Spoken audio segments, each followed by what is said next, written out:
سلطان اپنے لشکر کے ساتھ جب قندوز کے نواح میں منگولوں کے سامنے پہنچا تو منگول کسی قدر پریشان ہوئے، اس لیے کہ وہ یہ خیال کر رہے تھے کہ سلطان جلال الدین کے ساتھ زیادہ سے زیادہ 7,000 کا وہ لشکر ہوگا جسے لے کر وہ نیشاپور شہر سے بست شہر کی طرف روانہ ہوا تھا۔ لیکن اب سلطان کے لشکر کی تعداد زیادہ تھی، اس لیے کہ نظام الدین کے علاوہ امین الملک سلطان سے آن ملے تھے، لہٰذا سلطان کے لشکر کی تعداد خاصی ہو گئی تھی۔ پھر بھی منگول اپنی جگہ مطمئن اور خوش تھے کہ ان کے لشکر کی تعداد سلطان کے کل لشکر سے کم از کم دوگنی تھی۔ سلطان نے منگولوں کے سامنے آ کر اپنے لشکر کو پڑاؤ کرنے کا حکم دیا اور دیکھتے ہی دیکھتے خیمے نصب ہو گئے، جبکہ نظام الدین کی سرکردگی میں لشکر کا حصہ بالکل تیار اور مستعد تھا تاکہ منگول اگر اچانک حملہ کر دیں تو دفاع کیا جا سکے۔ بہرحال منگولوں کو بھی خبر ہو گئی تھی کہ سلطان اکیلا نہیں ہے، اس کے ساتھ نظام الدین، برغا خان، عارض زوزنی، عمر کافی اور ہرات کا امین الملک بھی شامل ہیں۔ یہ صورتحال دیکھتے ہوئے منگول کو حملہ آور ہونے میں پہل کرنے کی جرت نہ ہوئی۔ ایک پورا دن اور رات دونوں لشکر ایک دوسرے کے سامنے پڑے رہے۔ سلطان بھی چاہتا تھا کہ اس کے لشکری دم لے لیں۔ تیسرے روز سلطان نے اپنے لشکر کے اندر جنگ کے تبل پیٹنے کا حکم دے دیا۔ یہ حکم ملتے ہی لشکر کی صفیں درست ہونا شروع ہو گئیں۔ دوسری طرف منگول بھی مقابلہ کرنے کے لیے بالکل تیار اور مستعد ہو گئے تھے۔ سلطان نے اپنے لشکر کو 3 حصوں میں تقسیم کیا۔ وسطی حصے میں سلطان خود رہا، جبکہ ہرات کے امین الملک کو اپنے ساتھ رکھا۔ دائیں پہلو کی کمانداری نظام الدین کے ہاتھ میں تھی، برغا خان اس کے نائب کی حیثیت سے کام کر رہا تھا۔ بایاں پہلو عارض زوزنی کی کمانداری میں تھا، جبکہ عمر کافی اس کے نائب کی حیثیت سے مقرر کیا گیا تھا۔ منگول اس گھمنڈ میں تھے کہ انہیں عددی فوقیت حاصل ہے، لہٰذا انہوں نے سلطان اور نظام الدین پر پہلے حملہ آور ہونے کا فیصلہ کیا۔ چنانچہ منگولوں نے اپنے لشکر کو عمر رواں کے زینوں کو توڑ دینے والی وقت کی بیکل لہروں کی طرح آگے بڑھایا، پھر وہ مسلمانوں کے لشکر پر حملہ آور ہو گئے تھے۔ سب سے پہلے سلطان جلال الدین نے اپنے حصے کے ساتھ کارروائی کی ابتدا کی۔ پہلے سلطان نے جذب و فکر کے شعور میں گردش دوراں کا کرب بھر دینے والے انداز میں تکبیریں بلند کی۔ سلطان کے ساتھ ہی ساتھ نظام الدین نے بھی اپنے کام کی ابتدا کی۔ اس نے بھی پہلے برق کی تبوتاب کی طرح خدائے لم یزل اور مالک کون و مکان کی تکبیریں بلند کی۔ پھر وہ بھی منگولوں کے لشکر کے بائیں پہلو پر حرف در حرف موت کے باب، صف بصف قہر کے ساگر کھڑے کرتے عذابوں اور آسودگی اور آشتی کو دکھ کی زنجیروں میں جکڑ دینے والی بربادی کے ہولناک سایوں کی طرح حملہ آور ہوا تھا۔ نظام الدین اور برغا خان کے بعد عارض زوزنی اور عمر کافی نے بھی اپنے کام کی ابتدا کی۔ اس طرح قندوز شہر کے نواح میں رزم گاہ کے اندر آہوں بھری ریت، نفس مجہول کسی دلفگاری، آگ و آتش کے سحاب، موت و مرگ کی حدتیں، خون آشام عتاب اور دربدری کے عذاب اپنا رنگ دکھانے لگے تھے۔ کچھ دیر تک ہولناک جنگ جاری رہی۔ عصر کے وقت منگولوں نے اندازہ لگا لیا کہ سلطان کے لشکر کے سامنے ان کی حالت بڑی تیزی سے آہوں بھری رات، تاریکیاں چنتی ساتوں، سلگتی تنہائیوں، دھواں دھواں خواہشوں اور دشتے کرب و ابتلا کی سی ہونا شروع ہو گئی تھی، لہٰذا انہوں نے شکست قبول کی اور بھاگ کھڑے ہوئے۔ مورخین لکھتے ہیں کہ قندوز شہر میں سلطان کے لشکر سے شکست کھا کر منگول بری طرح بھاگے۔ سلطان نے کچھ دور تک ہولناک انداز میں ان کا تعاقب کر کے ان کی تعداد کو مزید کم کیا۔ منگولوں نے جو پڑاؤ قائم کیا تھا اس سے خوراک کی صورت میں سلطان کے ہاتھ بہت کچھ لگا۔ جب منگولوں کا سارا سامان سمیٹا جا چکا تب زخمیوں کی دیکھ بھال کی گئی۔ اس کے بعد سارے سالار سلطان کے گرد جمع ہو گئے۔ اس موقع پر سلطان بد خوشی کا اظہار کر رہا تھا اور اسی اظہار مسرت میں وہ سب کو مخاطب کر کے خوشکن آواز میں کہنے لگا، آج کی جنگ نے مجھے ایک دلی سکون دیا ہے۔ کاش جو کام آج ہم نے مختصر سے لشکر کے ساتھ کیا ہے، یہ کام ہم اس وقت ہی شروع کر چکے ہوتے جس وقت چنگیز خان ہماری سرزمینوں کی طرف بڑھا تھا اور ہمارے پاس 4 لاکھ کا آزمودہ کار اور تربیت یافتہ لشکر تھا۔ قسم اللہ پاک کی، اگر وہ 4 لاکھ کا لشکر لے کر ہم مقابلے پر اترتے تو چنگیز خان کے سامنے ہم آہنی چٹان کھڑی کر دیتے اور کسی بھی صورت اسے اپنی سرزمینوں میں داخل نہ ہونے دیتے، بلکہ الٹا اس کے مرکزی شہر کا رخ کرنے کی کوشش کرتے۔ تباہی کا ایک دور تھا جو ہم پہ گزر گیا۔ 4 لاکھ کا لشکر بد دل ہو کر ادھر ادھر بکھر گیا۔ کچھ لشکری مختلف جنگوں میں حصہ لیتے ہوئے کٹ مرے، کچھ غلام بنا لیے گئے۔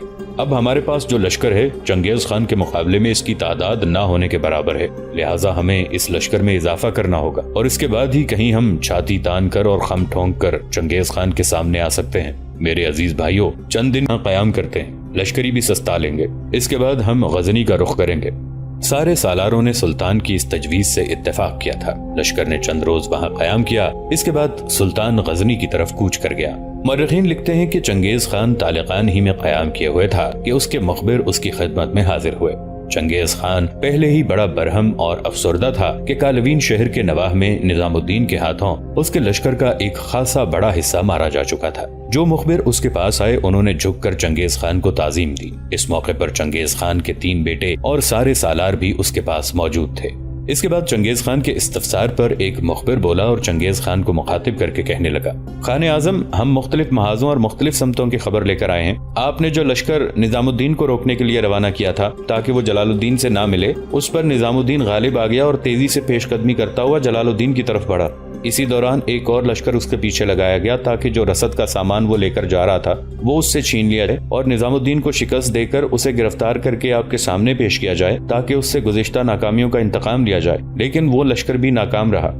ہمارے لشکر کا وہ حصہ بھی اکثریت میں کٹ مرا۔ اس طرح نظام الدین جلال الدین سے جا ملا۔ ابھی دونوں کو ملے ہوئے چند ہی دن ہوئے تھے کہ ہمارا ایک لشکر قندوز شہر پر حملہ آور ہوا تھا۔ چنانچہ مسلمان مخبروں نے اس کی اطلاع جلال الدین کو کر دی۔ پھر جلال الدین اور نظام الدین اپنا لشکر لے کر قندوز کی طرف بڑھے۔ قندوز کے نواح میں ہولناک جنگ ہوئی جس کے نتیجے میں ہمارے لشکر کو بدترین شکست کا سامنا کرنا پڑا۔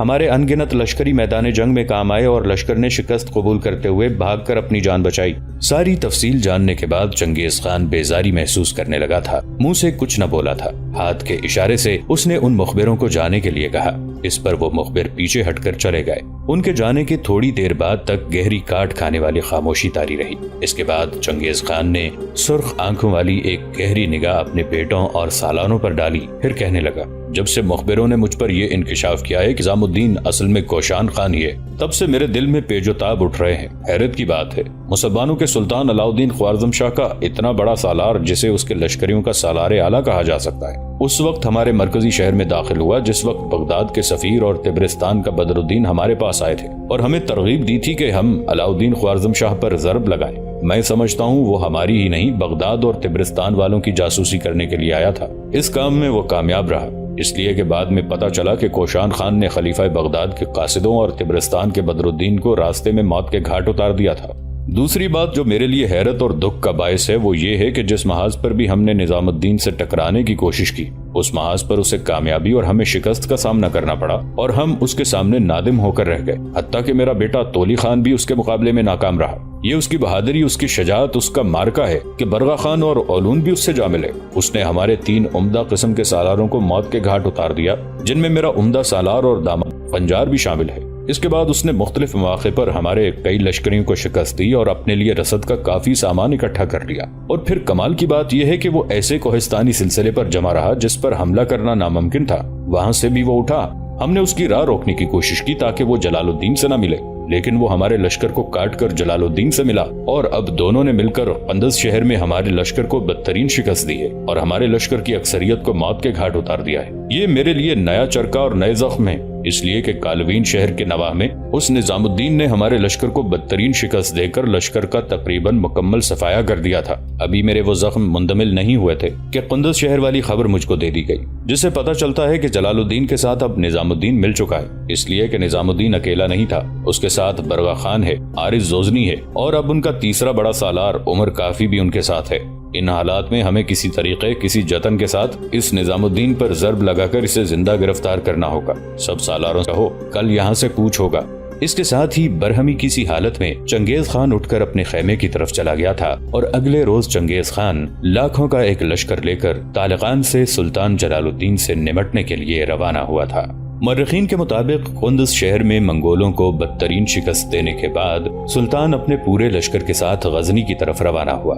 سلطان جلال الدین کے بعد سلطان علاؤالدین نے جس وقت اپنی سلطنت تقسیم کر دی تھی تو غزنی کا علاقہ جلال الدین کے حصے میں آیا تھا۔ اسی بنا پر سلطان جلال الدین نے غزنی کا رخ کیا تھا۔ علاؤالدین خوارزم شاہ کے مرنے کے بعد سلطان جلال الدین جس شہر میں بھی گیا، لوگوں نے منگولوں کے ڈر کے مارے سلطان کی حمایت نہیں کی اور نہ ہی اسے اپنے شہر میں ٹھہرنے دیا۔ لیکن غزنی شہر کا رد عمل مختلف تھا۔ غزنی افغانوں کا شہر ہے اور افغانی پیدائشی جنگجو تھے اور ہیں۔ کچھ مورخین یہ لکھتے ہیں کہ افغانوں کا یہ دعویٰ ہے کہ ان کا سلسلہ نسب اسرائیل کے منتشر قبائل سے جا ملتا ہے، حال ہی میں افغان قبائل کے اصل ماخذ کے بارے میں دنیا کی توجہ مبذول ہوئی ہے۔ اس حقیقت کے پیش نظر کہ افغان اپنا تعلق اسرائیلیوں کے آباء و اجداد سے وابستہ کرتے ہیں جو کہ غور کے علاقے میں آباد ہو گئے تھے، اور یہ کہ ان کے مختلف قبیلے خود کو ایک شخص قیس کے شجرہ نسب سے وابستہ کرتے ہیں۔ قیس ایک یہودی سردار تھا اور اسرائیل کے بادشاہ مینوئل کی 35ویں پشت سے اس کا سلسلہ نسب ملتا ہے۔ مورخین کا یہ کہنا ہے کہ یہودی باشندوں کے بارے میں جو اپنے آبائی وطن کو چھوڑ کر افغانستان آ کر آباد ہو گئے تھے اور جو واپس اپنے آبائی وطن نہیں گئے، ان کے وطن واپس نہ جانے کے اسباب معلوم کرنے کے لیے ایک یہودی راہب بنجمن نے افغانستان کا سفر اختیار کیا۔ بنجمن نے یہ دریافت کیا کہ نیشاپور کے پہاڑوں میں 4000 کے قریب یہودی آباد ہیں۔ ان کا تعلق دان، آشر، زبولون، نوبت اور یہودیوں کے دوسرے قبائل سے تھا۔ پہاڑی علاقے میں رہتے ہوئے ان قبائل نے اپنی خود مختاری اور آزاد زندگی کی بود و باش اور خصائل کو برقرار رکھا۔ ان قبائل کا سردار ان دنوں ایک یہودی شہزادہ تھا۔ اس نے 1153 عیسوی میں سلجوقوں کے سلطان کو اپنا آقا اور حکمران تسلیم کیا تھا۔ مورخین یہ بھی لکھتے ہیں کہ عرب میں جو یہودی پہلے سے آباد تھے، ان سے باہمی روابط کے باعث اپنے علاقے سے نقل مکانی کرنے والے یہودی عرب ہی افغانستان میں آباد ہو گئے تھے۔ اس دور کی بعض روایات کے مطابق قیس سردار نے حضور صلی اللہ علیہ وآلہ وسلم سے ملاقات کی اور اسلام کی اعلیٰ آفاقی تعلیم سے متاثر ہو کر قیس نے اسلام قبول کر لیا۔ مورخین مزید لکھتے ہیں کہ حضور صلی اللہ علیہ وآلہ وسلم نے قیس کا نام عبد الرشید رکھا تھا اور پٹھان کا لقب عطا کیا تھا۔ یہ ایک پراسرار نام ہے۔ اس کے اصل ماخذ کا دور حاضر اور قدیم زبانوں میں کوئی سراغ نہیں ملتا، مگر یہ بات تسلیم کی جاتی ہے کہ پٹھان کا مطلب پتوار یا بادبان ہے۔ یہ ان افراد کا موقف ہے جنہوں نے پٹھانوں کے شجرہ نسب کو مرتب کیا ہے، مگر تاریخ اسلامی میں ایسے کسی واقعے کا تذکرہ نہیں ملتا۔ تاہم یہ کہا جاتا ہے کہ 12ویں صدی میں ادریسی نے جغرافیہ اور تاریخ سے متعلق ایک دستاویز مرتب کی تھی جس میں قندھار میں رہائش پذیر عمر رسیدہ یہودیوں کا تذکرہ کیا گیا ہے۔ ادریسی نے یہودیوں کو کافر قرار دیا جبکہ وہ خود دین محمد صلی اللہ علیہ وآلہ وسلم کا پیروکار تھا۔ تاہم اس علاقے میں کسی یہودی آبادی کی تصدیق 11ویں صدی کے ایک ادیب ہرکھائی نے بھی نہیں کی۔ 13ویں صدی میں تخت ناصری کے مصنف نے بھی اس کی تصدیق نہیں کی۔ یہ دونوں ادیب خراسان کے باشندے تھے اور یہ ان علاقوں کی تاریخ سے خوب واقف تھے۔ تاہم 2 شہر ایسے تھے جن کا نام قندھار تھا، ایک جنوبی افغانستان میں واقع تھا اور دوسرا ہندوستان میں۔ 12ویں صدی عیسوی میں ہندوستان میں قندھار نام کا کوئی شہر نہیں تھا۔ ممکن ہے ادریسی نے قندھار شہر کے نام کو ہندوستان میں کسی شہر کے نام سے منسوب کیا ہو۔ اگر ایسا ہے تو ممکن ہے وہاں یہودیوں کی آبادی موجود ہو۔ مورخین مزید لکھتے ہیں کہ 15ویں صدی میں جب افغانوں نے ہندوستان میں اقتدار حاصل کیا اور جب اس وقت ان کا شجرہ نسب مرتب کیا گیا تو اس تصور کو برقرار رکھا گیا۔ فی الوقت یہ کہا جا سکتا ہے کہ اس افسانوی تصور کی حقیقت محفوظ نہیں ہے۔ تاہم تاریخ میں کوئی ایسا واقعہ نہیں ہے۔ ممکن ہے کہ افغانستان کے علاقے غور میں یہودی برادری موجود ہو اور وہاں یہودی پائے جانے کے آثار ملے ہوں۔ اس کے علاوہ ڈاکٹر ویلف کی ایک روایت کے مطابق جو اس نے بخارا کی یہودی آبادیوں کے بارے میں لکھی ہے، جب یہودیوں کے آباء و اجداد کو 738 قبل مسیح میں رومنوں کے ایک سردار نے فلسطین سے مار بھگایا تو وہ منتشر ہو کر بلخ، سمرقند اور بخارا کے علاوہ دریائے آمو کے دونوں کناروں پر آ کر آباد ہو گئے تھے۔ اس وقت بلخ کا نام حالہ، سمرقند کا نام ہابر اور بخارا کا نام ہارن ہوا کرتا تھا۔ یہودیوں نے ان علاقوں میں بود و باش اختیار کر لی۔ یہ ایک مستند روایت تسلیم کی جاتی ہے۔ ممکن ہے کہ فیروز کو، جسے فروغہ یا غور بھی کہا جاتا ہے، میں یہودیوں کی آبادی موجود ہو۔ تاریخ میں یہ روایت ہے کہ چنگیز خان اور اس کے خطرناک لڑاکا دستوں نے یہودیوں کی خوب گوشمالی کی اور انہیں مار بھگایا، جس سے یہ منتشر ہو گئے اور سبزوار، نیشاپور اور خراسان میں جا بسے۔ یہاں وہ کچھ صدیوں تک قیام پذیر رہے۔ اس وقت یہودی بڑی تعداد دریائے آمو کے دونوں کناروں پر آباد تھی۔ جب تیمور لنگ نے علاقے میں اقتدار حاصل کیا تو اس نے یہودی رعایا سے نسبتاً بہتر اور اچھا سلوک روا رکھا۔ مورخین یہ بھی لکھتے ہیں کہ فروری 1896 عیسوی میں افغانستان کے جنوبی حصے میں ایک بڑے مٹی کے تودے کی نشاندہی ہوئی تھی۔ یہ تو وہ ان یہودیوں کے آثار قدیمہ سے تعلق رکھتا ہے جن کا تعلق بنی اسرائیل سے ہے اور جو مغرب کی طرف سے افغانستان میں آئے تھے۔ اس کے علاوہ دریائے کابل کے پغمان ضلع میں یہودیوں کی مشہور خانقاہ واقع ہے۔ یہ سینٹ پیٹرم کے نام سے موسوم ہے۔ یہودی اس بات کو بھی تسلیم کرتے ہیں کہ سینٹ پیٹرم نام کا ان کا ایک ہی مذہبی راہب یہاں مدفون ہے جس کے نام سے یہ خانقاہ موسوم ہے۔ اس کے علاوہ فارس میں ایک ساسانی حکمران نے یہودیوں کا قتل عام کیا